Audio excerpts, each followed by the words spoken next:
இருளை விலக்கி உலகை எழுப்பும் ஞாயிறு அங்கே குடியிருப்பான். அவன் ஆனை முகத்தனின் அடியவர் மனத்தில் ஒளியாய் வந்து கொலுவிருப்பான்.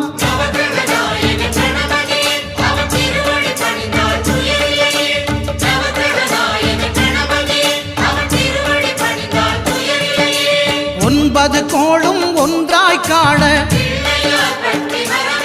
அங்கு கற்பகம் என்னும் கடவுளின் மெய்யில்